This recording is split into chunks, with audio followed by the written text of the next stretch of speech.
Hey everybody, and welcome to this special report from the Shift. This is the Russian Roundtable. I just want to give it a quick introduction, and then we'll go right into the conversation that I just had with myself, journalist Riley Waggaman, who is an American-born journalist, but he's been working in Russia now, lives in Moscow for a number of years, and the infamous Captain Wardrobe. The three of us together, I think, have presented a pretty decent conversation about what's happening in the Ukraine. And in terms of the big picture analysis as well. As many of you may know, I've just recently written a blog post. It'll be posted in the show notes here that discusses the dangers of ingesting, I think, too much Western propaganda. We're ending up having these propaganda wars all over social media. It's either I believe this narrative or I believe that narrative, and all of these people are really clashing together. And I feel like the conversations that come from that are very stilted and very one-sided, very antagonistic. I think this conversation is going to have a lot more nuance than a lot of what you're seeing, and I just think it's just that process of having quality conversation about these important issues is so important. So I hope this is an example of that. If I was to just kind of preface the conversation, I think I'm probably the Putin apologist, or maybe a little bit of an ideologue when it comes to my interpretations of the situation. Captain Wardrobe provides a very succinct overall big picture to put in context the entire conflict. And then Riley, I really appreciated his opinions because being on the ground in Moscow, his interpretations are very practical, very pragmatic, and include a lot of that Russian perspective that we're missing in the mainstream media here in the West. So together, I think we really balance each other out. We have some disagreements, but we still do a good job of really kind of talking it out. Again, the conversation, I think, has a lot of nuance that you're not going to see in very many other places. So I hope you enjoy this conversation as much as I did. I hope it clarifies the very, very muddied waters that we've all been wading through in terms of the information that we've been receiving about the Ukraine crisis. We're going to have in the beginning, we have a really good analysis of, I think, what's happening on the ground in Ukraine, and then we conclude with a bigger picture that also includes a lot of the concept of the World Economic Forum, the Great Reset, and we put the whole Ukraine crisis within that context. So again, hope you enjoy this as much as I did, and you all have a great day. Hey everyone, and welcome to this special roundtable discussion I'm having today with journalist Riley Waggaman. He is an American journalist in Moscow, and we're also joined today by Captain Wardrobe, who's been, I guess I could call him an underground activist for decades now. And we are getting together today to really kind of try to dive deep into an analysis of the Ukraine situation and what's actually going on. There's so much, I feel like, so much propaganda happening on both sides, so much disinformation, misinformation. And I think my biggest concern is actually that the messaging is preventing any kind of rational conversation. And I mean, we can have disagreements, we can discuss different narratives, but we should be having more rational, reasonable conversations about the big picture, about what's really going on with the Ukraine situation. And I'm hoping that today we can shed some light on what so far has been a pretty extremely shadowy issue. So many people, just because I think the mainstream narratives are so passionate, and then people get so emotionally involved that a lot of times we lack that ability to take a few steps back and really analyze the situation. So I'm hoping to parse through a bunch of that today, and we'll see what we come up with. So thanks guys for joining me today, and I am really looking forward to this because I think we can maybe not find some answers, but at least have a good conversation about what's happening that can help people think more in the big picture. So Riley, do you want to just get started here? Tell people a little bit about yourself and what your situation is. You're in Moscow right now. Yeah, I mean, I live just in a town outside of Moscow. I've lived in Russia for about 8 years, on and off. uh, Before going solo, I worked at RT for 4 years, and before that, I was with Press TV. Um, Yeah, so I mean, I guess sort of my focus recently, as before this conflict began, of course, is just dissecting a lot of sort of COVID policies in Russia and talking about the backstory and how it possibly plays into, larger theories about what really was going on with, you know, this virus scam, basically, and how it was Hmm. being used. So. All right, and El Capitan. Hello. Yes. Well, I've been doing sort of what we call conspiracy research or deep state research and stuff for since 9/11, really. I've never been on a major player or anything like that. I've just been always interested in it just for personal reasons. Sometimes trying to log through the news, actually just scrolling through media and getting the stories I think are important, and they're all on my site still. So it's all sort of an archive. But I try and keep, obviously, I'm doing the same now. I had a break and now I'm back again, especially with COVID. It all started off and bang, there we are. It's just full on. It seems to be sort of 100% pressure on from all sides, non-linear, asymmetric warfare, the lot, doesn't it? Well, I think that's exactly the thing. I mean, I feel like what we're all dealing with right now is basically military grade psychological warfare in terms of the propaganda that we're getting on both sides. And I just released a blog post called U.S. Propaganda in Ukraine because I think the biggest concern that I'm having right now, at least being here in the United States, is that so many people are influenced by a propaganda campaign and they don't even know that it's propaganda. I think in other countries, like Riley, you can speak to this. In Russia, does the average Russian realize, of course it's going to be state propaganda. Of course we're just getting the state narrative. One of the things that kind of surprised me about the United States is that people really have such a feeling that there's a free press here, that they don't see that these narratives are corporate government funded and have ulterior motives. Yeah, I think that's a really interesting observation, and you could probably make the same comment before this conflict in Ukraine started, which is, I think one of the maybe sort of a strange advantage that the average Russian has is that they know that a lot of the information they're getting is not particularly trustworthy because it's coming from state-funded television or state-funded media. They know what that means because they have the historical reference to understand that governments lie to you. And then in the United States, you just have these totally out of the loop, naive, gullible people who are Yeah. like, "Oh yeah, like I read it in the New York Times, so it must be true." And I'm not saying that you shouldn't read the New York Times, and also I'm not saying you shouldn't, watch RT or Russia's Channel One, which is a state broadcaster. But you have to have some way to put it all in context and try to find deeper meanings here. So yeah, that doesn't surprise me at all. And I distinctly remember, since I grew up on both coasts, both in California and in Massachusetts, sort of the NPR liberals, right? Who like turn on NPR on the way to work, driving to work, and everything NPR says is gospel. It doesn't matter how completely ridiculous it is. And Yeah. how is this any different than listening to Radio Free Europe or RT or anything, right? Yeah. Totally agree. I mean, it's like everything's now just spoon fed.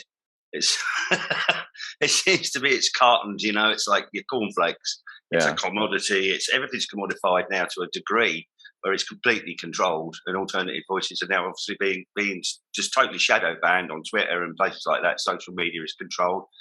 The control is astounding, actually, especially with this war. It seems to have really ramped up since COVID. Could it possibly get any worse? Yes, we're going to have a massive war, and you're not allowed to do this, and you're not allowed to do that, and all of a sudden it's like Russell Brand's being called everything from an anti-Semite to a Nazi to a people like Russell Brand getting called a Nazi. We're really in proper wrong times, aren't we? There, because like he ain't. I mean, he might have connections with certain families and so forth. A lot of people said he's an elitist, but like when you've got sort of like comedians. Oh, hang on, one's in power right now, isn't there? It's just. We're living in a very topsy-turvy, upside-down world, and when I talked about asymmetric warfare, the military use of asymmetric warfare is, of course, when they teach guerrilla techniques, but we've got the opposite in effect now, where it's completely asymmetrical because corporations and media are being run by these nefarious groups. They seem to have plants in all aspects of our social infrastructure and our way of being able to communicate. I'm talking obviously with the WEF and think tanks like Demos, Council of Foreign Relations, Trilateral Commission, etc. They all seem to be completely controlling this narrative, which doesn't seem to have any voices on the ground in Ukraine. I mean, we don't have any information about aid agencies, any support, logistical support for humanitarian efforts. It all seems to be, the only thing I've seen is the WEF have actually sort of got their young global leaders involved in what they're calling a humanitarian response. And I don't know how upper middle management technique works on the ground in a war situation, because that's all they are. They're just policy wonks. Yeah. It doesn't make any sense. Well, I think it's interesting to note, Riley, based on what you said, I think the person that's the head of NPR right now, and maybe even the last couple, have all come from the Voice of America. So, I mean, they literally get trained abroad in U.S. propaganda, blatant propaganda abroad, and then they come and they run NPR, and it's like nobody even questions, like nobody even kind of says. Who's a really good example of this? It's not NPR, but Time Magazine. So, for example, Time Magazine had this guy, Richard Stengel, who was the managing editor of Time Magazine for many years. And he pushed the Afghanistan war big time. Like, this was, early 2000s, etc. And this guy, after doing like 10 years of, really disgusting pro-war propaganda, got a cushy job at the State Department, becoming like the State Department's like chief propagandist, and he openly talked about this. And there's this amazing video of him where he's fielding this Q&A session, and he's like, "Why do people say that propaganda is a bad thing? It's like our way of Right. explaining history to the rest of the world, and it's totally legit and cool." So it's so disgusting and so incestuous, And so I mean, it's people got to be careful, Yeah.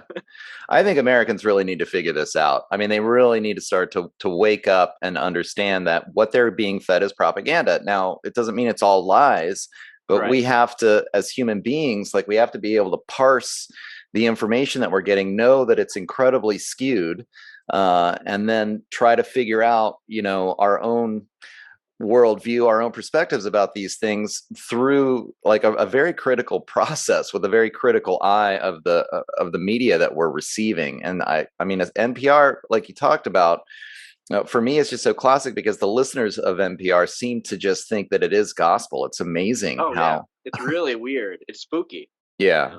And when NPR does a segment, they almost never even source their stuff. They make claims every day. I check it out for like 10, 15 minutes in the morning just to kind of keep my pulse on the, on the corporate news or the government angle.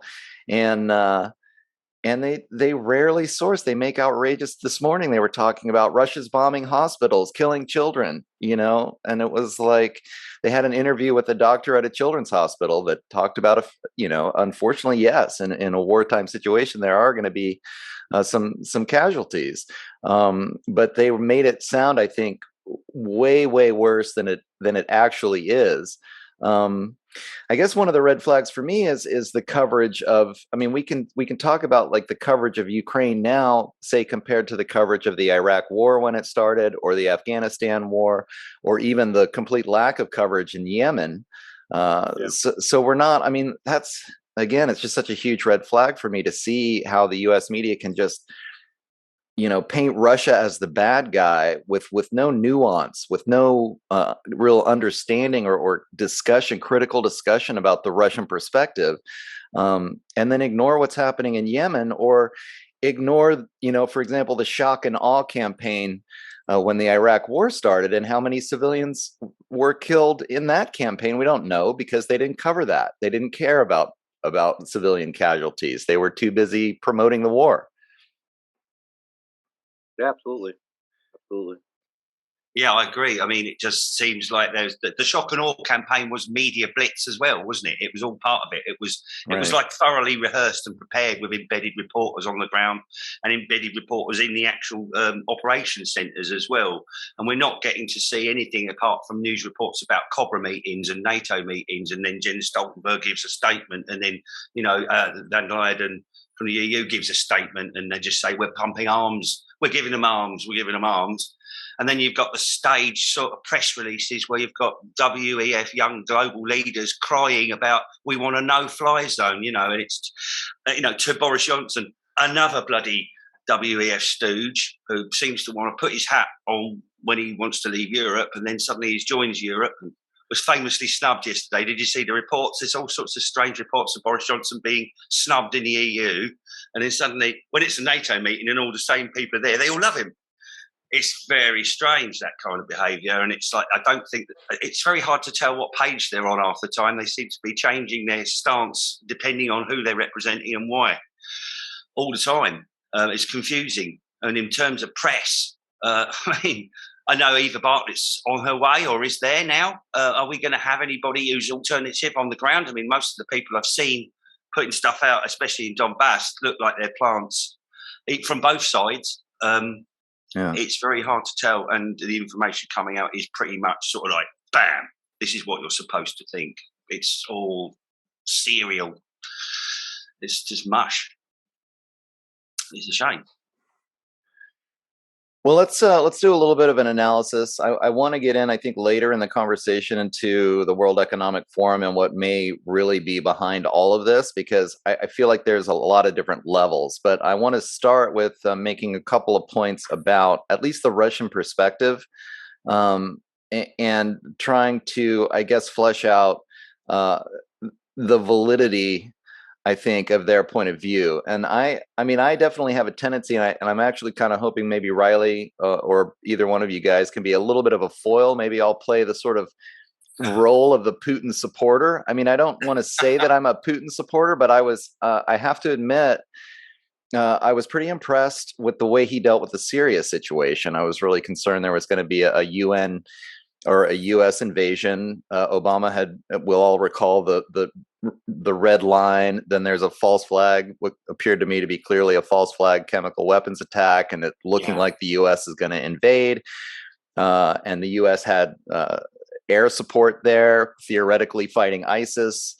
They'd been bombing ISIS for months and months, but for some reason it wasn't having a real solid impact on ISIS.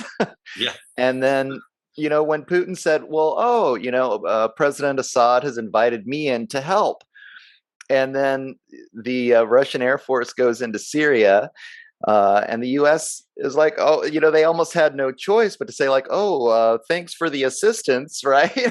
And then in a couple of months, of course, the Russian Air Force was able to really push ISIS back and maintain a Syrian sovereignty, and really probably avoid that U.S. invasion that potentially could have cost hundreds of thousands of Syrian lives. And at that point, I was like, wow, you know, to my mind, Putin made a move that really did save lives, save civilian lives. And I thought, I mean, I think in my lifetime, that's the first time I've ever seen a state actor actually do something that I thought was like in the moral right, you know, something that was actually good. And so since that time, I've had a tendency to kind of view his actions from that perspective. And during the buildup to this whole Ukraine thing, I did think they had legitimate concerns. I don't understand why NATO wasn't disbanded in the 1990s when the Warsaw Pact was disbanded. I think that, the U.S. sending billions of dollars worth of military support into the Ukraine, building these military installations, helping to train the Ukrainian army. I mean, to me, it was a clear threat to Russian sovereignty. I think when the people of the Donbass voted to secede from Ukraine, they wanted to become, I think, part of Russia as the Crimea did. I think that they have the right to self-determination in those parts of the Ukraine. And to my mind, you know, if NATO had just backed down, if the people of the Donbass had been allowed to join Russia, as it appears to me that they want to, the whole conflict could have easily been avoided. So that's kind of my perspective. I guess let's just throw it out there and Riley, see what you think. What do you think about that? I mean, I also supported Russia's actions in Syria. For me, there is no question that Syria was basically under invasion from proxy forces that were armed by United States and Saudi Arabia and Qatar, and these guys were, I mean, let's just call them what they were. I mean, it was like arming fanatics, terrorists to destroy Syria. And, I think for many different aims, different goals here. In this case, I don't have a problem with Assad asking, support from an ally like Russia.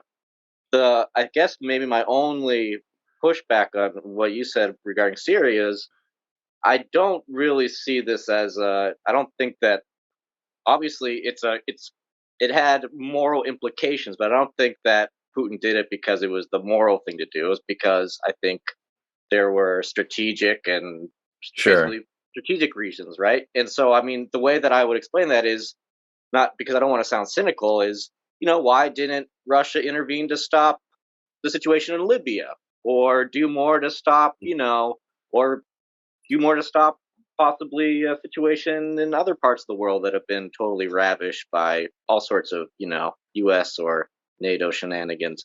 And some of it might be, okay, they didn't have enough power, they didn't have enough leverage, but uh, there's always ways to do something.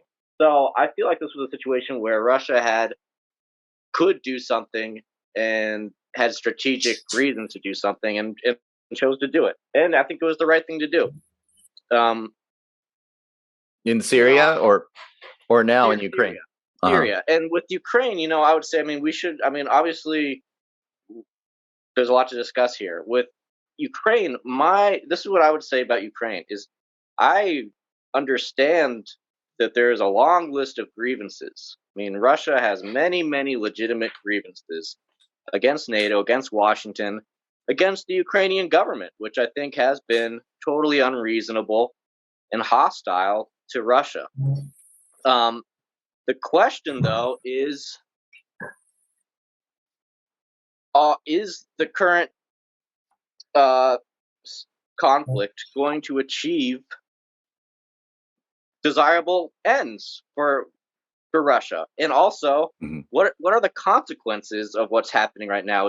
Are we facing a situation where the actions taken will actually create situations that are going to be worse than they would be if Russia had decided to take a different path? And this is what I'm most concerned about, is that whether I don't even think it was intentional necessarily, but the problem for me is I think it's clear that we're seeing that this conflict is really going to have profound global consequences. And I think you could make the case and say maybe really the best thing to do in this situation was for Russia to just keep this, just keep it cool. And, I don't know. It's just the situation now is so out of control. And I feel like there's so many possible ways this could go terribly wrong for so many people. Right. And I think, like with any policy, you have to think of the cost benefit, right? So I totally understand the grievances. I understand the NATO expansion. I understand the neo-Nazi funding, which is abhorrent. I understand Donbass. I was in Donbass.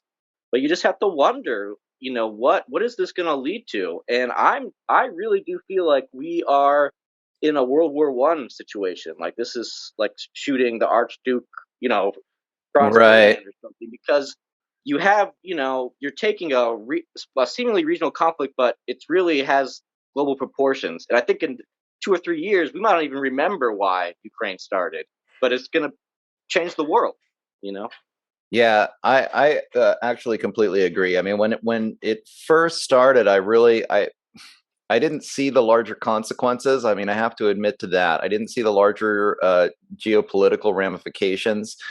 And I presumed that Russia was going to go in, do some surgical strikes against the military installations, which the US has been building up, the bio labs that have been contentious over the last few weeks, and the billions of dollars worth of military aid and training, and then pull right back and then allow the people of the Donbass essentially to potentially probably vote to join the Russian Federation, much like the Crimea did. And that was going to kind of be the end of it. But then I've seen, as you've noted these larger ramifications where, of course, the U.S. comes in with the sanctions, which was totally predictable. But and I guess I was going to add to what you were saying. I do think that now more than in previous conflicts and previous situations, Russia does have the economic power. The BRIC nations have been working together towards creating a swift alternative now for I think almost 10 years. And I think that Putin probably found himself in a position where he felt like he could take on the U.S. sanctions by really targeting the dollar as the world reserve currency. And suddenly this becomes, like you're talking about, a much bigger deal. Like if he takes the dollar out, if he gets the Saudis or the Chinese or the Indians to start trading Russian resources for rubles or in the Chinese yuan instead of the dollar. I mean, he just asked, I think it was just yesterday, he said that the European Union has to start paying for oil and natural gas in the ruble to strengthen the ruble. So suddenly we're looking at a worldwide currency war that's threatening dollar dominance. And that's the heart of American, what I would call American imperialism, is having that dollar in their back pocket. Knowing that it's the reserve currency gives so much power to the United States. And it's just changed the whole game, just like you're saying. Suddenly it comes from this regional conflict concerning the citizens of the eastern Ukraine, of the Donbass region, into this, I agree, I can't agree more, actually, World War I scenario where you've got this group of NATO countries, and then you've got the potentially the entire BRIC alliance, certainly the Russians and the Chinese working together, and this tinderbox that could really explode. And I definitely agree. I don't think the end result is going to be something that any of us are going to be happy with. I mean, it looks like it could turn into a disaster. Paul, what are your thoughts about all of this? Well, I mean, starting with Syria, I mean, Syria was basically an extension of the neocon playbook, wasn't it? I mean, General Wesley Clark laid out their plans in the 5-nation takeover that they wanted to do: Iraq, Iran, North Korea, all of the so-called failed states and the rogue nations, as George Bush Jr. called them in the war on terror. And he set out their playbook, and they sort of, I think they jumped Iran and went to Syria because they saw an opportunity with the baddie act. 1 minute Assad is shaking hands with Rumsfeld, etc., just like Saddam Hussein was, and then all of a sudden he's a bad guy who's jailing journalists and oppressing his people. And then they put sanctions in, didn't they? And then it's exactly the same as the Iraq playbook, where they sanctioned them and then blamed their leader for it. They were completely and utterly screwed in terms of there was starvation, etc. Right. No equipment for hospitals, etc. And so what you saw was Assad was being built up as this baddie generally. And it wasn't like an immediate thing. It was quite a while for all of that to kick off. And of course, while all that's happening in the public mind in the West or wherever, you've got this incursion being put into place where you've got this training and equipping of your Mujahideen, Kosovo ex-mercenaries all going in. You've got the Kurds coming in. You've got Iranian special forces coming in, and not to mention Israeli, all coming in and training and equipping those ISIS. And we saw Al-Qaeda get rebranded, and that was that was really quick. It was sort of like, oh, Al-Qaeda doesn't exist anymore. It's now called ISIS. Right. And their leader is, what was his name? Simon al-Baghdadi. Simon from Baghdad, that means. It's like, hang on, well, what's his history? And he was killed about 8 times, I think. Yeah. And I think that what we're seeing here is really it's a bit different. When Russia went in that situation, I think they did the world a favour in a way, because but it also created a kind of a new paradigm which is now being tested out even further. So I think they're taking it on even more. I mean, sort of like what seems to me is that there does seem to be a lack of sort of mentioning of what happened in Georgia with Russia, where they went in, right? And there doesn't seem to be a lot of analysis coming and sort of making a similar analysis about what he's doing, which is protecting his sovereignty. So going in and helping Assad is totally different to actually sort of like invading a sovereign nation, which is, of course, what the West did in Iraq, just walked in there twice. I mean, America, I think you're right in saying in Iraq they had the air support, and that is what America does. It basically carpet bombs everywhere. It's just pure top-down control. Right. And with the playbook that Putin's done is he's walked in on the ground, and he knows that they can't come in with air support because that would result in a third world war. It would end up with people getting seriously, well, we're seriously nearly there now. If a no-fly zone comes into operation, that could be it. So Putin knew that they couldn't give that air support, and he probably knew that logistically they couldn't supply ground troops quick enough. And this is why we've seen this armament drive now. Now, the worrying thing about the whole of this is they supposedly had the intelligence. We knew they had, well, they were saying Russia are going to invade about a week, maybe 2 weeks before. What if they had like a couple of months on that? We don't seem to see any provisions for infrastructure, critical infrastructure protection coming on, any support from NATO countries into Ukraine or EU countries before Russia invaded. Like you would put extra troops around Chernobyl and the other nuclear power plants and biolabs or whatever labs they are, because anything can be a biolab.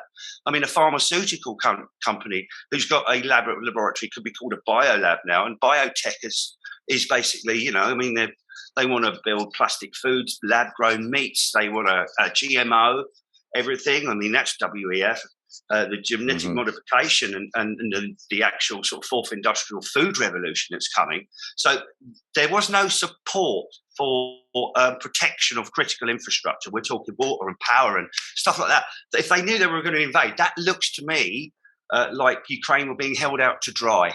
Right. And I mean, you know, in terms of sort of like what was going on in Donbass, Donetsk, etc., with, you know, 8 years of bombing and shelling and obviously very vicious civil warfare going on in sporadic sort of flare-ups that were getting increasingly more apparent as time come towards what Putin did. I mean, you know, it was a couple of weeks before he invaded, and it was really getting quite heavy, and it was in the papers, and people were saying, oh, what's going to happen? What's going to happen? And obviously Putin's cork has popped, hasn't it? I mean, I don't know whether Riley can give us information about the sort of politics over there and sort of what was going on in the Kremlin in terms of militarism, in terms of, say, his advisors, his close people around him actually telling him he's got to do something, or whether it was a decision made by Putin alone. I seriously doubt it was. I think there was a consensus made in the top of the Kremlin to make this to make an all-out invasion. And so we know seriously little. We're getting very little policy analysis on the run-up to these events from the Russian perspective or from the West perspective and insiders that might be able to give us information. So we're left with this whole very easily labelled baddie again. Like Saddam Hussein, like Assad, he's a bad guy. That's it. That's all the West needs to know. But it's obviously a little bit more nuanced than that, isn't it? So I don't know whether Riley could give us, whether you know what the press has been like in Moscow about how people view the war over there and whether they knew it was coming themselves. Well, it's really funny because if you look at the statements from the Russian government right up to the eve of the attack, they were basically saying any Western suggestion of an invasion was Sergei Lavrov, the foreign minister, described it as information terrorism. Right? And so I mean, to be honest, I feel like even Lavrov didn't know until right before they went in. I really believe that. And my take, and of course, no one really knows, but I've read a number of very interesting analyses on this, and my personal view is that actually this invasion was planned by a very, very small circle, with Putin obviously at the center, and was kept basically a secret from most of the Russian government right up to the eve of the attack. And I think a very, very good indicator of this, well, there's many. First of all, sort of how the central bank got caught with its pants down, because you had half of Russia's foreign exchange reserves sitting in foreign banks, and they had no idea that, I don't think they had any idea that there could be any possible danger to Russia's foreign exchange reserves. Now, the Kremlin is saying we never thought that they would go thermonuclear. We never thought that they would seize our foreign exchange reserves because It's never really been done before. That's a Right. possibility, but I really do feel like I don't think that the central bank even knew. I really don't. Right. And sort of reading between the lines, you get that feeling. Can I interject really quickly just to Yeah, say sure. one perspective on that may be that Putin was willing to sacrifice the foreign exchange cash, the reserves that were held outside of the country, because when the U.S. stole that money, that's when the Saudis go, "What? The U.S. is stealing money." The Chinese go, "What?" And so that helped to convince these other countries, once they saw that the U.S. was willing to take those measures, to say, "Hey, maybe we shouldn't be trading with the US in the dollar. Maybe we should be trading in rubles or the yuan." So I just have there might have been a strategic motivation behind that, and it might have been a sacrifice they were willing to take.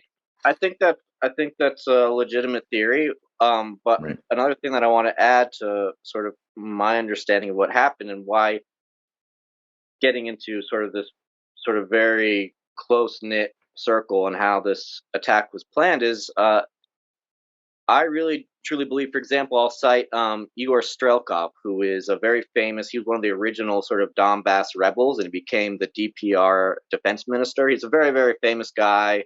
He ended up leaving Donbass and went to Russia, and he's like a big media figure and talks about Donbass all the time.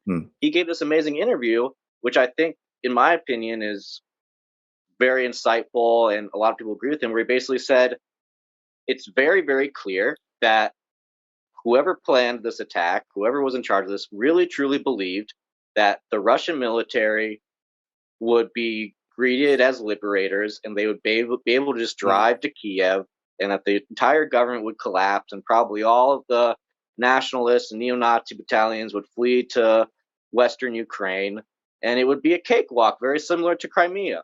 Interesting. And the reason it's not just a hunch, it's you have a lot of circumstantial evidence, like very, very poor planning for supply lines and logistics, like just a few days of rations that the first wave went into with. You had situations where Putin didn't even know that conscripts, who are these are young Russian guys who are basically drafted into it's like mandatory military service, and they were sent in because they work as sort of support for the military. They don't do the fighting. They like drive trucks. Yeah. And they were sent in with the first wave, and some of them got captured, and I think some of them even got killed. And it was this big scandal because Putin said they weren't supposed to be there, but they were there. And so I think this signals to me that they really didn't think that anything bad was going to happen, and they got caught. They didn't. And what this tells me is that a few things. One, I think that because of this close knit, this circle around Putin, that someone was feeding him bad intelligence, that he was being fed information that the political situation in Ukraine was much different than the reality. I really truly believe this. And this is what Strelkov said. He said that they made this huge goof, that they totally miscalculated the political realities on the ground in Ukraine. I mean, think about it like this. You're planning a situation, operation like this. Where was, the local politicians, or sort of you would suspect to have sort of a whole, like, where was the government in exile that should have been set up, right? Or people on the ground in Ukraine who are ready to step up and serve, to fill in for when local governments collapse. In fact, Russia still hasn't dealt with this problem in areas where they're currently, where their military currently is. They're still struggling to figure out like how to administer these zones, because they're not supposed to be occupiers, but also there's like basically a war going on.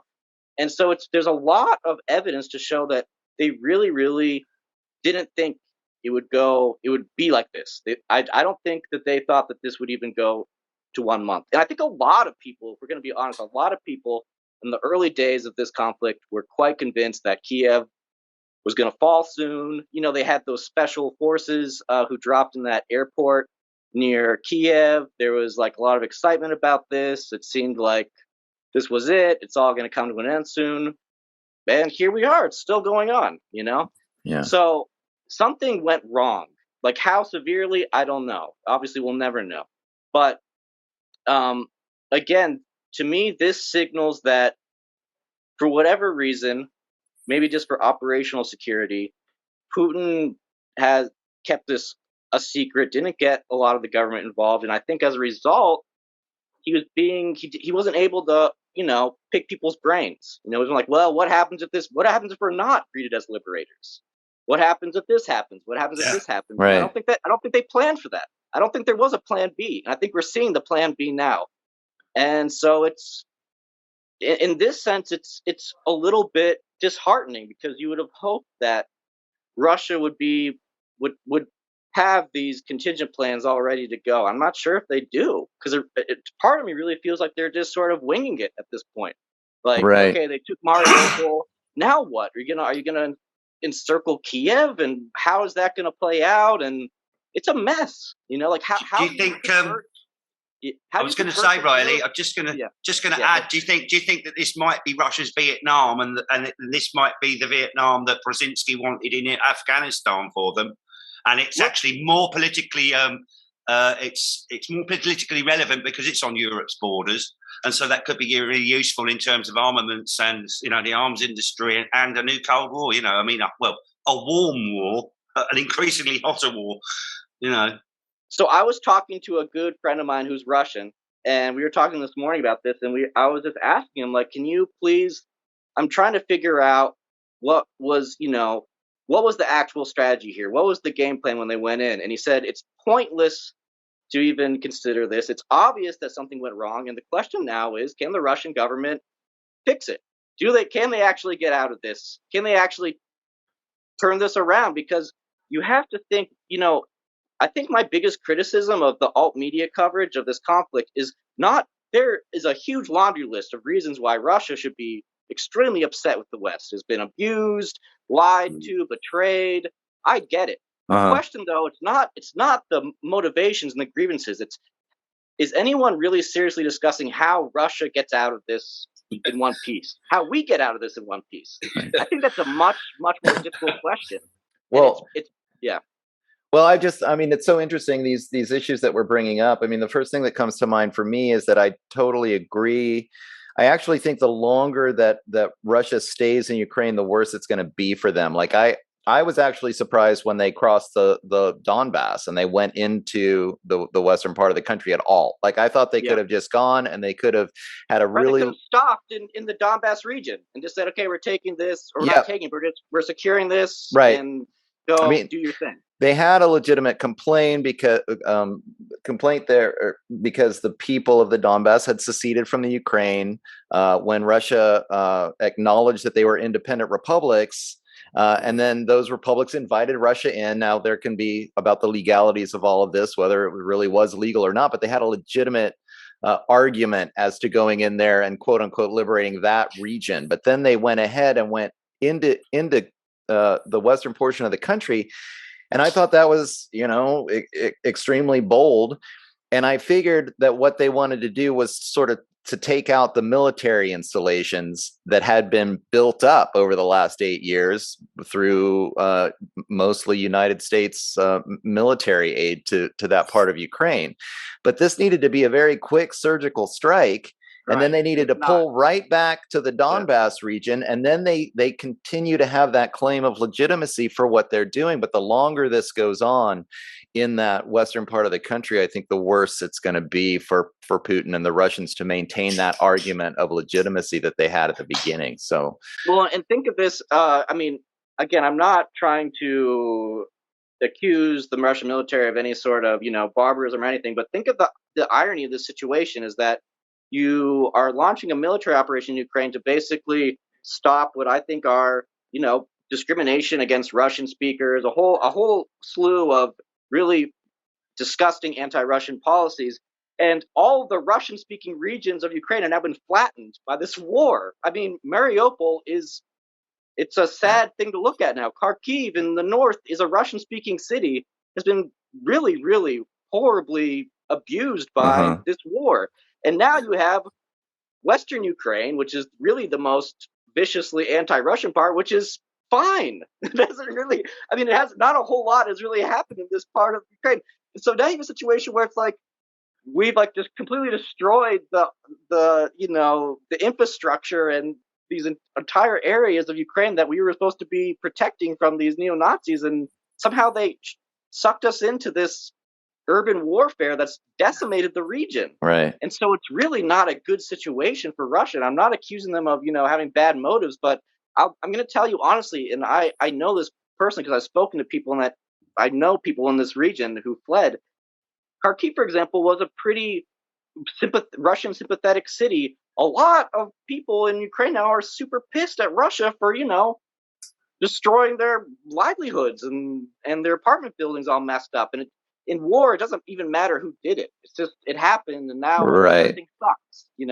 Right. And so, in this sense, it's really you have to wonder again, how do you win hearts and minds when you're fighting urban warfare battles in the Russian-speaking part of Ukraine?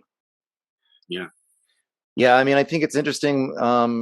We've talked a little bit about how the invasion got started. There's so much what I would call the propaganda here in the West, in the United States, that pretends like this is just a mass invasion, that they came in, they came in swinging, they're destroying, blowing up all parts of the country. But when I've listened to military strategists who are actually analyzing the situation, I mean, they talk about it like if Russia had wanted to just go in and devastate Ukraine, they clearly could have. They could have been using their air power. They could have been using the big military artillery guns. And instead, they actually went in with ground troops to fight this kind of more surgical incursion. I think they honestly wanted to reduce civilian casualties. Despite what we're all hearing in the Western press here, that they're willy-nilly killing civilians. But maybe this actually backfired on them. Maybe they should have gone in a little bit harder initially in order to prevent this protracted action that they're now dealing with.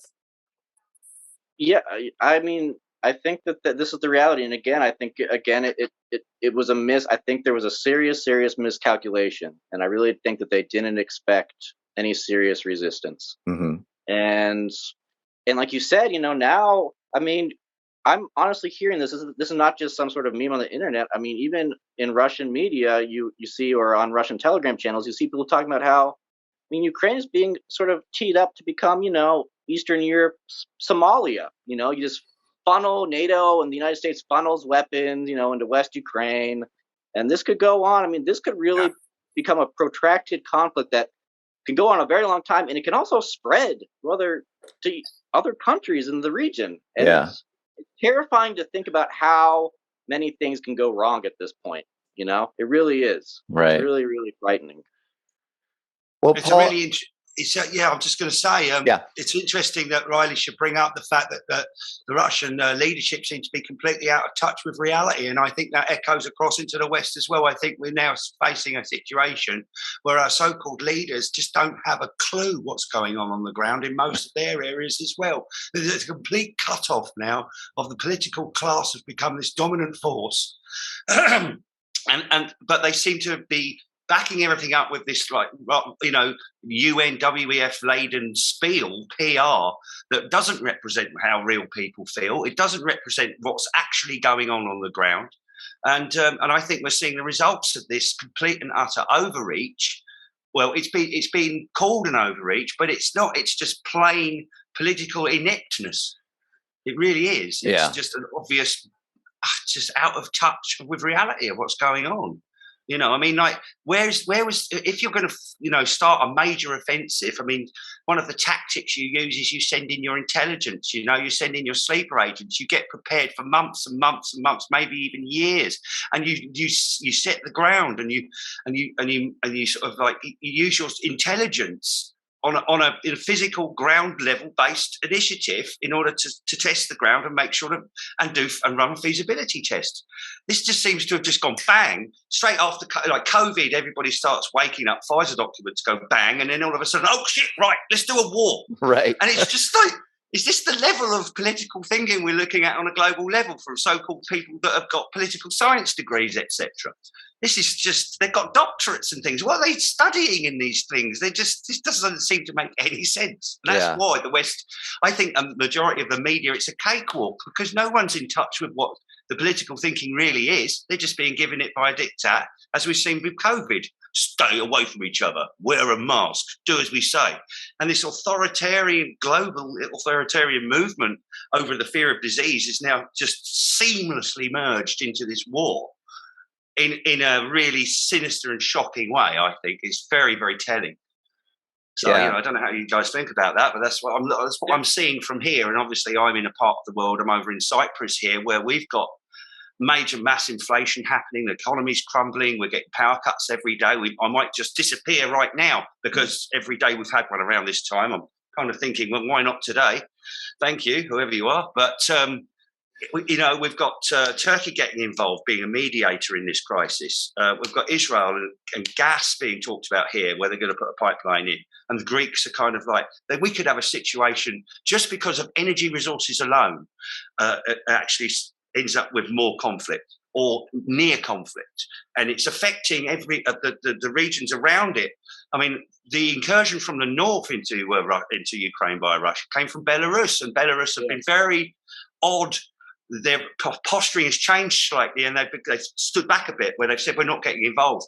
And I find that's an odd one. That's really been on a knife edge. Their positioning in this. So, I mean, it is affecting, and we've got energy situation, which is obviously paramount with the petrodollar maybe into the petro yarn. We've got immediate fuel concerns and fuel price hikes that seem to be echoing the mass inflation that's been going on since COVID, because they know they're in trillions and trillions of dollars of debt now, and they're just printing money like mad.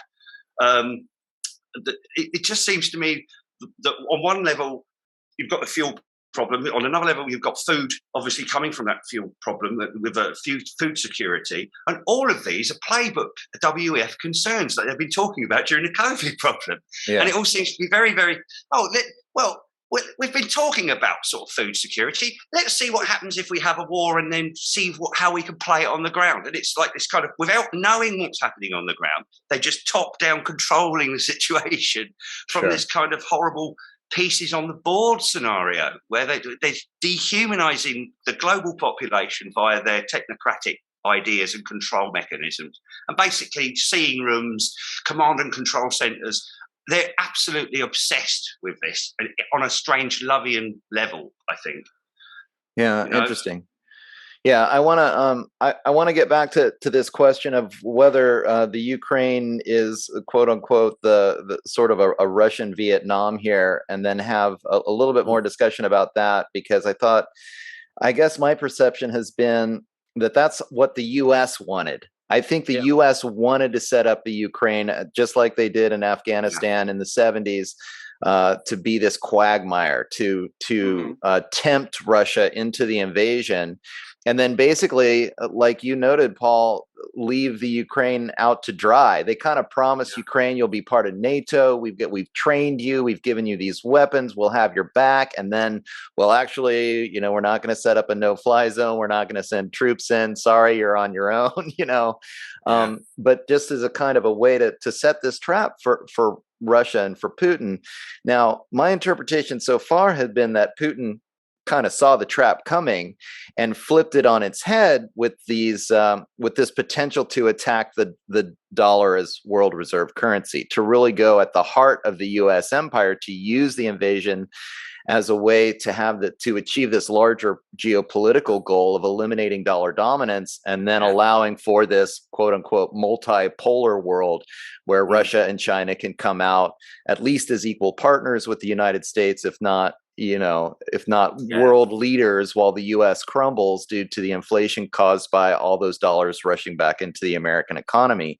So I had been viewing the whole situation as like, Putin saw the trap, and then he flipped the game, and he turned it into a trap that the U.S. fell right into, with all the sanctions and all the rest of the stuff that, eliminating the Russian banks' ability to use the SWIFT system.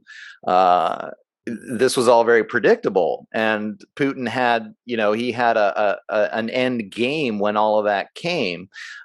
So I was looking at it as a win for Putin, but again, I think it's very true that the longer the military action in Ukraine continues, the more potential it does have to become this Vietnam. The bigger a quagmire it becomes, the more legitimacy the Russian perspective loses the longer this happens.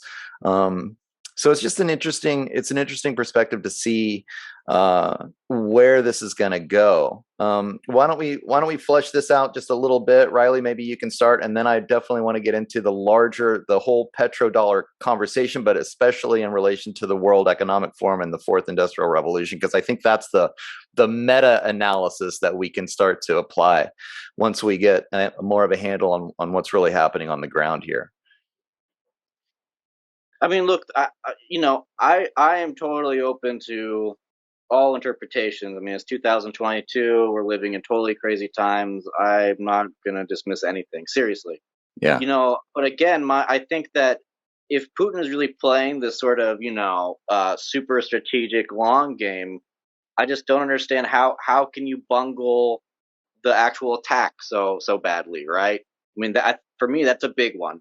Another thing that I would point out, and this is something that I was doing research on before this conflict began, is Russia's import substitution policy, which began with the start of the Ukraine crisis, when there were the original sanctions, the food sanctions, import sanctions with the EU in 2014.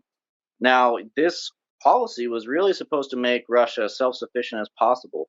The reality is that while it was effective with bolstering Russian agriculture and also meat production and dairy, I mean, we have a situation in Russia where, aside from grains, aside from like wheat and other grains, Russia imports all of its seeds from like the United States and the Netherlands. And so you have to wonder, like, if this was really this sort of,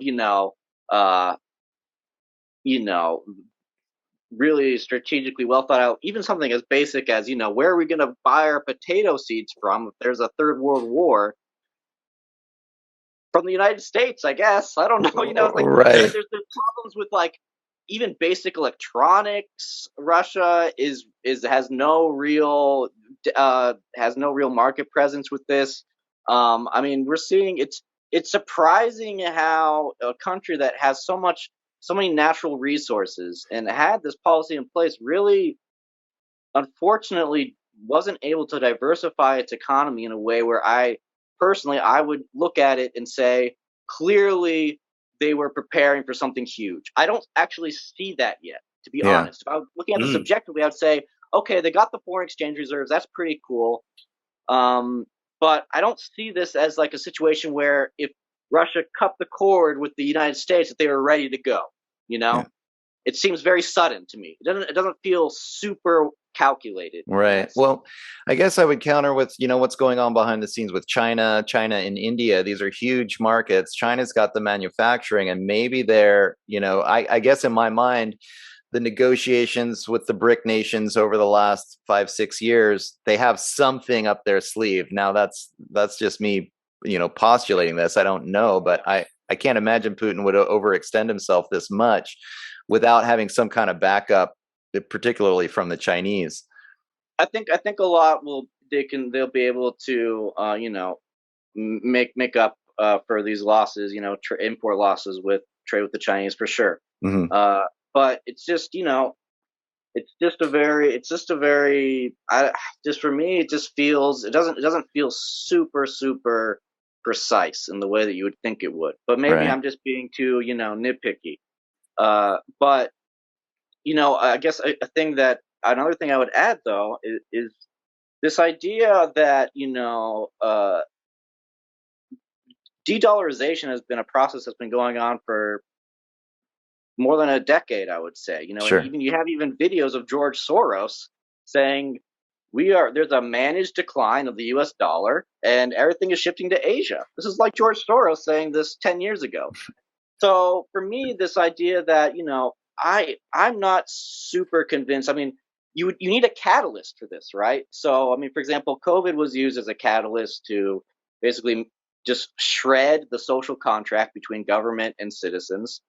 And the reality is that if you want to build back better, you have to demolish everything you have, right? And what I would say is maybe there is some strategic depth to this idea of the foreign exchange reserves and basically decoupling from the dollar with trade. I mean, I'm sure that was on Putin's mind when they were planning this, but this was almost sort of the plan on a global scale for a long time, right? I mean, especially now we see all this is coming while we have the central bank digital currencies waiting in the wings, which is pretty weird. I mean, Russia just started piloting its digital currency a month and a half ago. Yeah. So it's just very interesting timing for me, and I haven't really made up my mind on whether I think that this is a coincidence or there's a bigger play here. Yeah. But there's just it's obviously a very useful catalyst for a lot of the Davos agenda that everyone's been talking about for 2 years at least, right? Yeah, absolutely. Paul? Yeah, I agree. I think what we're seeing is we are looking at this sort of controlled demolition for the instigation of the fourth industrial revolution. And it's in terms of food, energy, agriculture, everything is going to change. And from lab-grown meat right down to you'll own everything, nothing and be happy. CBDCs, UBI, social credit. And yeah, so, I mean, a nice little war is a bridge gap for them, and it helps achieve so much, really, in terms of a dual-edged globalist agenda from top down, but in ensuring national sovereignty that's very useful for that.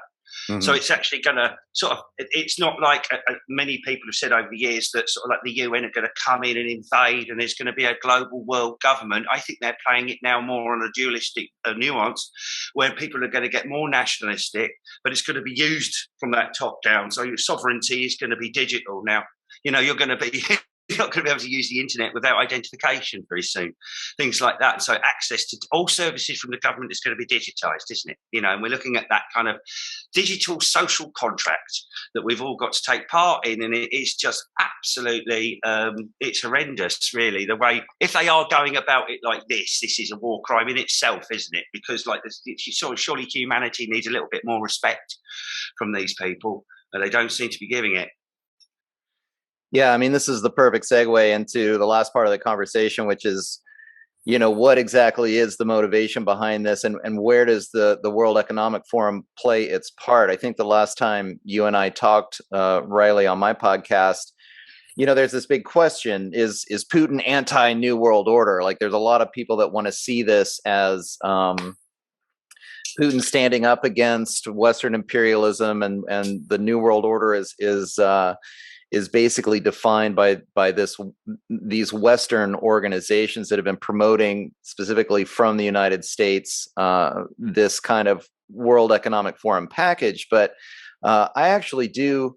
I mean, from my perspective, I think it's very possible that both Putin and Biden are both just all of this sort of what's happening on the ground in Ukraine. Both sides are being completely played by the World Economic Forum so they can bring in the Great Reset. I mean, and it is exactly like you were saying, where Putin thinks that he's using the Ukraine situation, potentially this was Putin's thought process, in order to create this situation of de-dollarization, which then he sees as, allowing Russia to become more part of more of an equal partner on the world stage. Maybe this was his end game, but clearly that end game is also very supportive of the World Economic Forum's Great Reset, because once the dollar crashes, then they're bringing in central bank digital currencies and all of this other stuff that have clearly been a part of their agenda now for years. So, I guess that's my perception of events actually right now, is that despite what Putin's motivations may be, or even Biden's motivations or the US government, they may believe truly that they're engaging in this proxy war for all sorts of moralistic reasons and whatever their arguments are. But in fact, the World Economic Forum is actually kind of this meta organization that are pulling the strings on both sides to bring about, the end result that they've been looking for.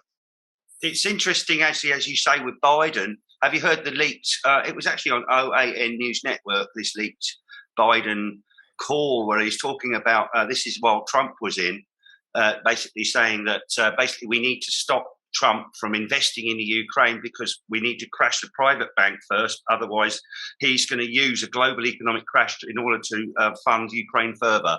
And it was really interesting, sort of like his interests with his son in Ukraine. He was covering his arse, you know. And he did this before as well. He's also said this about he's the one who came up with the idea of carpet bombing Yugoslavia and things like this. Biden's been a major policy contributor to war over the years, and he seems to be now. This is his war.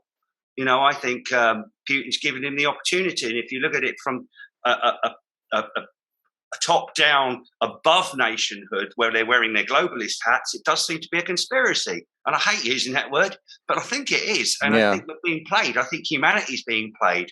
And the worst thing of all is the fact that they're using World War III as a threat to get what they want. This is the most despicable tactic I think we've seen in modern times. Yeah, it's absolutely. I can't agree with you more. I mean, they're basically fomenting World War III after COVID. I mean, they had COVID, which Klaus Schwab clearly stated, you know, here's a great opportunity to help us get the Great Reset off the ground, and now we've got these threats of World War III happening. Riley, what are your thoughts? I know we were talking about again Putin. Your argument has been that the World Economic Forum is alive and well in Russia, and a lot of this sort of ideological belief that Putin is the good guy fighting the New World Order has been unfounded. So what are your perspectives on this? Yeah, so 2 points. I mean, first of all, I totally agree with basically what both you said. Is maybe Putin's intentions are totally genuine, and maybe even Biden's genuinely believes he's fighting for democracy in Ukraine. But for example, think about it like this: do you think that Woodrow Wilson and Kaiser Wilhelm knew that World War I would lead to international passports? Right? Like you start a conflict for completely even selfish reasons. You don't even care about the Germans, but you're America and you want like a better trade deal with France. But things get out of your control. You're no longer in charge of things that are much bigger than you, right? Yeah. So that's the first thing I would say. And I don't think that dynamic has changed at all. In fact, I think it's gotten much more obvious and more blatant, right? So I think that the reality that Ukraine will be used as a catalyst by not very good people to do not very good things is almost inevitable, in my opinion, unless there's a huge paradigm shift and, people stop this madness tomorrow. I think that's coming down the road.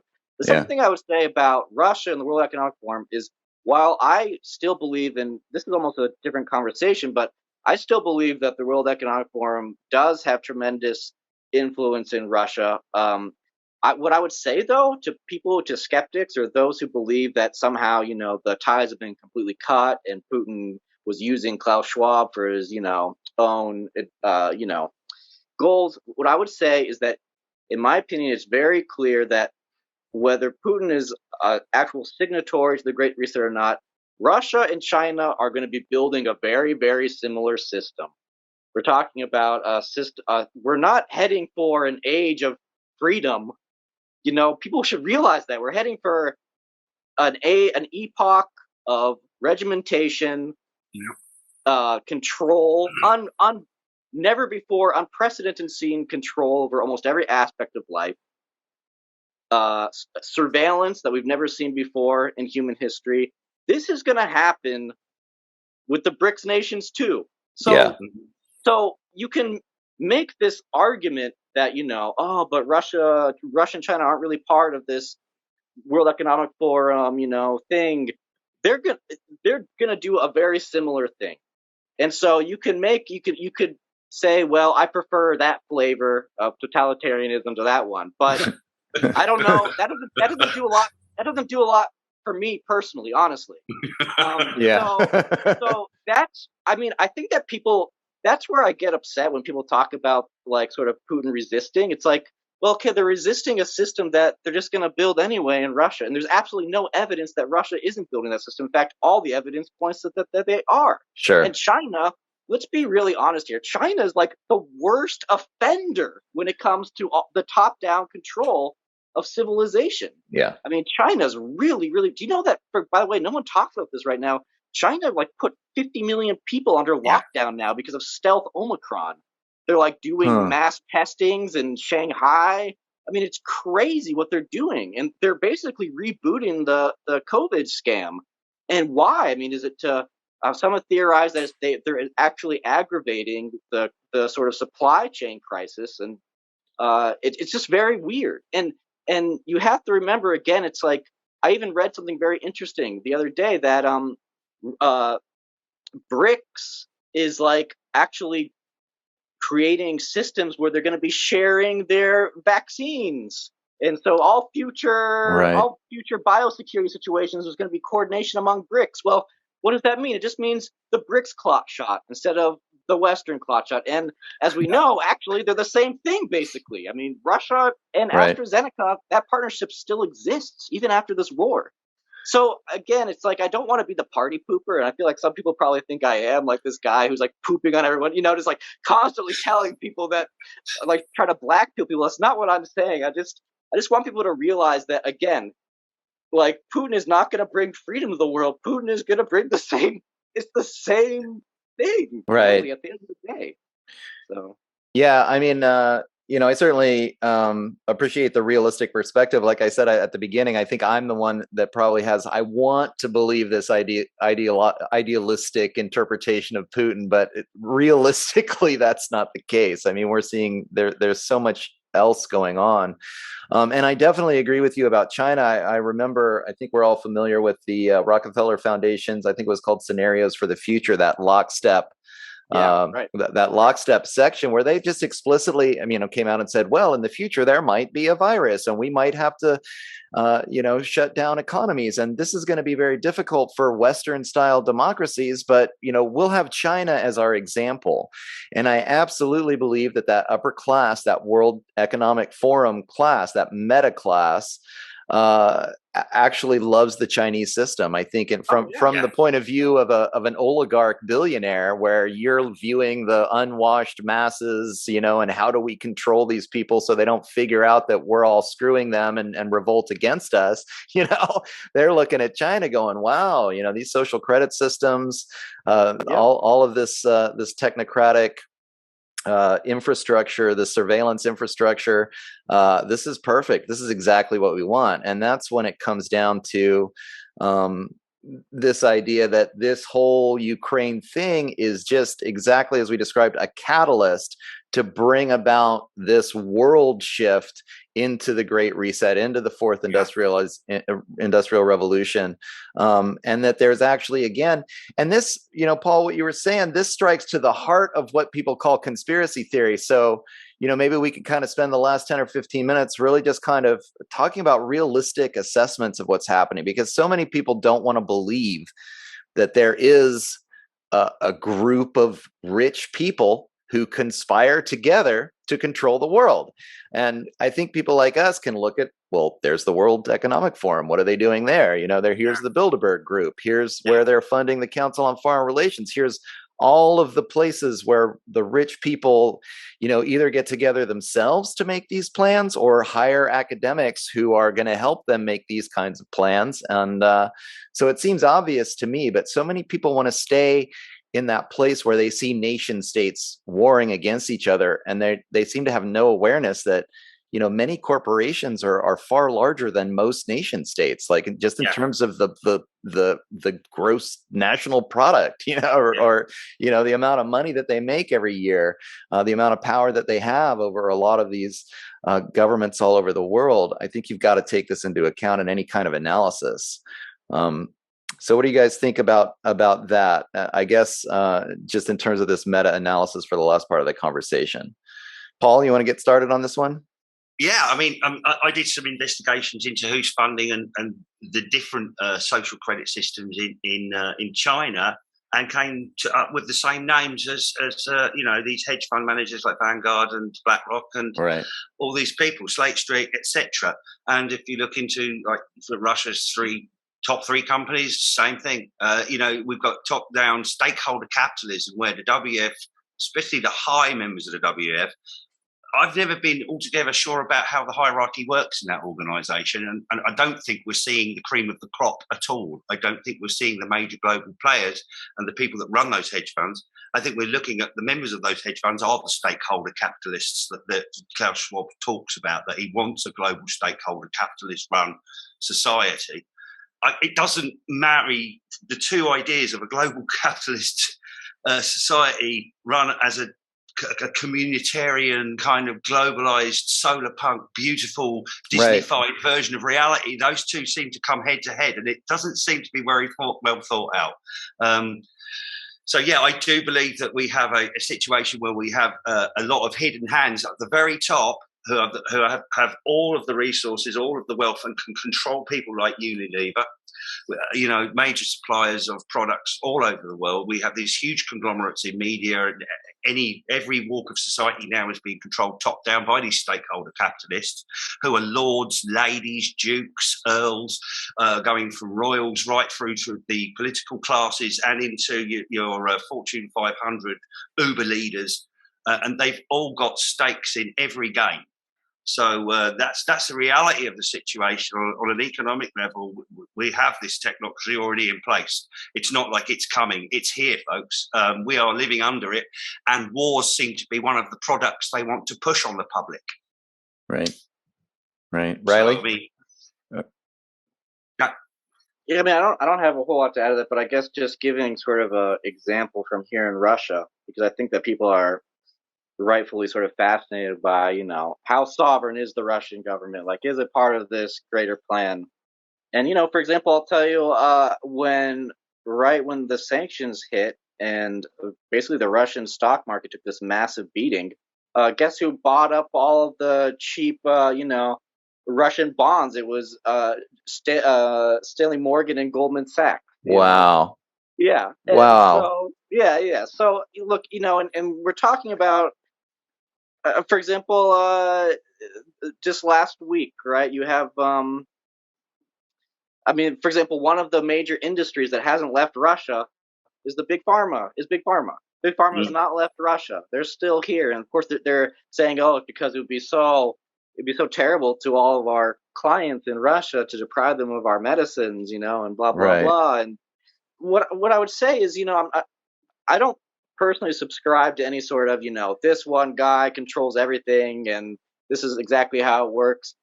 But I really do believe that it's horribly naive to believe that, you know, Vladimir Putin is the guy who is basically leading the fate of the Russian state, and he's totally in control, and he doesn't have any other, you know, there's no other influences of power that may not even be Russian, you know, that it may be totally outside of his control. And actually, right now in Russia, we're seeing a very interesting dynamic where a lot of the big sort of oligarchs and movers and shakers in Russia are basically deciding whether they want to stay in Russia or go to the West, you know. And it's interesting, not in the sense that I think that it shows that, you know, the conflict in Ukraine is a good or a bad thing and that it has somehow disrupted everything, but it just shows how this system somehow, no matter what you do, some parasites are always staying. You know, it's like right. There's so many different kinds of parasites. Like maybe some of them aren't like totally on board, but you just can't get rid of them. You know, and none of them. And what's also interesting is that you have this really, and I think it's happening in the West too, is that you have all these talks of like the traitors and the fifth columnists, and how like if you don't fully support Zelensky, you're a traitor. If you don't fully support Putin, you're a traitor. Right. And it's so interesting because the people who are really making us suffer, they're never accused of being the traitors, right? Like, right. For example, you never see, for example, my mayor, Sergei Sobyanin, who forced this unproven, dangerous clot shot on the population and locked us down and deprived us of medical care. This guy is now saying that he's protecting Muscovites from a psychological information warfare from Ukraine. The guy who pushed COVID on us for 2 years is protecting me from an info war. I mean, it's just so comical, right? And so Sobyanin is the fifth columnist, but of course they're now saying if you don't 100% back this war, you're a traitor. And so it's like, what can you say? Everything's so crazy now, you know? It's a switch, isn't it? It's a bait and switch move. The COVID thing galvanized people. You can even say COVID was a test run for this and for the actual renationalization of political control. in each zone that they want to control, and their economic zones on one level, and then their sovereignty, they're bringing it back. I mean, the digitization agenda is a sovereign issue now, because we're talking about online harms and safety, and it's just like exactly the same way as they're using cryptocurrency and decentralized cryptocurrency as some sort of money laundering and gun running and paedophile threat. They're doing it now with just the internet. So it links those two ideologies, where they're calling foul and scaring us about paedophiles all the time, while Ghislaine Maxwell and Epstein didn't kill himself, did he? You know, and you've got Maxwell waiting to hopefully spill the beans, which she never will. You know, she's just going to get disappeared. Mm-hmm. But this top-down elite control that has so long been called conspiracy theory is so obviously real. I do urge people to try and do your own research, use discretion. There's a lot of information out there to try and to disassemble, reconstitute it, and always be aware that what I believe is happening is that it's always been a global cult. I think the idea of a global agenda is real, but I think that the cult control now is a political class that needs to be disbanded, and we really need to reassemble on national levels, not into the over-nationalist idea, but we need to start thinking about what communities mean on local levels, and what international community means, what the UN actually represents, and maybe we need to start rethinking and restructuring. Maybe this will come out of this. If this war actually becomes protracted and actually gets, maybe expands and becomes a global affair, what happened after the last two world wars? I mean, you had the formation of the League of Nations and the formation of the UN. And we have to look at what the globalists have planned. Maybe they're going to disband the UN or rename it from Al-Qaeda to ISIS. Sure, right. It's going to be a rebranding exercise, I think, in the next 50 years. And I think we're going to see that whole agenda come out. And remember, these people don't really care about timeframes. It could take 5 years. It might be speeding up because obviously the global economic crisis has been happening since, 2000 and I think maybe 9/11 into 2008, and that's definitely happening. There is real worry that the whole system's going to collapse. Yeah, this war is bolstering them for a bit. It's a stopgap for them. But if this expands, they're going to use it for reasons. And I would say that we're going to look at a more global sort of run situation based on this technocracy. Yeah. So yeah, that's where we're heading. And I think we need to start thinking about what oath keepers do. Like we've had COVID where doctors, many health professionals have basically said nothing, and it's an absolute disgrace. The Hippocratic oath means nothing to them. We've got a judiciary whose oaths mean nothing to them. We need to start sorting this out, what these people are actually doing in their places of power and why they're there. And we need to start sort of thinking about how us as human beings can actually say, no, I'm not doing that anymore. Just say no. And it's really start thinking, but also be proactive in your efforts and try. Uh-oh. I think we lost. Yeah. That was a legendary conclusion too. Looks like his power probably shut off. So we'll have to finish up without him. But these are all really interesting points. I think that so many people are hesitant to see the Wizard of Oz behind the curtain, which is these upper classes, the mechanizations of the WEF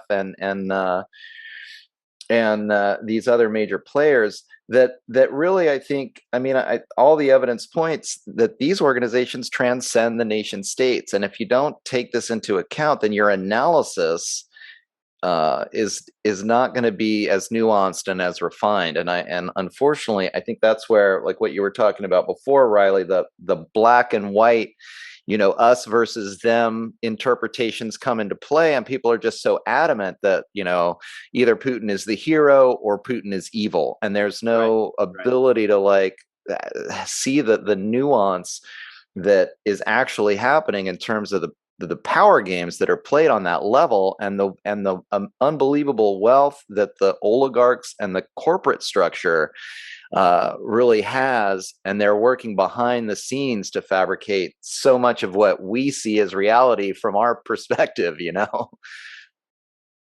absolutely. Well, I think that there really needs to be, we were talking earlier, it's so upsetting that this conflict has made any kind of nuanced discussion possible, and it's scary because the consequences are so severe for us normal people, and we're not allowed to talk about it openly, about like what's coming down the road. And for me, that's the scariest part about this. It's not even about who's right or wrong or whether Putin is good or bad. It's like, am I going to be able to feed my kid, in a Right. year? And it's scary. It's really genuinely a scary situation for I think for all of us. And it's so sad that we live in this age now where it's constant fear, one stress after the other.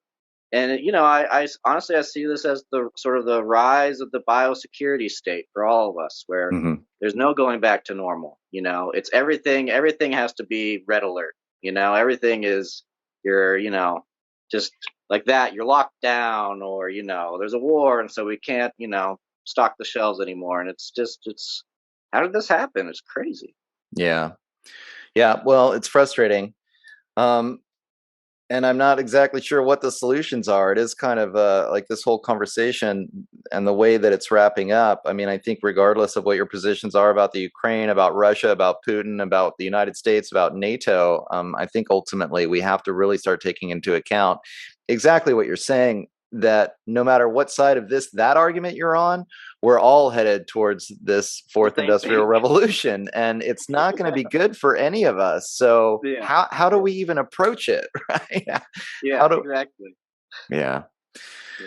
Well, cool, Riley. Thanks for coming on, and thanks for giving us your perspective from actually living in Russia, and having that on the ground eyewitness account that makes you a primary source of information for my audience. Of course. The- Thanks for having me on. It was good talking. So we should stay in touch, and Definitely, yeah, definitely. hopefully everything will work out. Hopefully. Or yeah, right. We'll do what we can do. You want to let people know where they can find your stuff, your Substack, and your website? Yeah, I'm on Substack at edwardslavsquat.substack.com, and I'm on Twitter, but not very actively. But Twitter, just Riley Waggaman, my name. So Okay, that's sounds great, about Riley. it. Yeah, thanks again, Awesome. Yeah. and I'll let you all know that you can find my stuff at www.theshiftnow.com. I am on Facebook at Doug McKenty, at D McKenty on Twitter, and you can find my blog on Substack. It's called The Populist Papers, so just look it up, or you can go to theshiftnow.com and find the link there.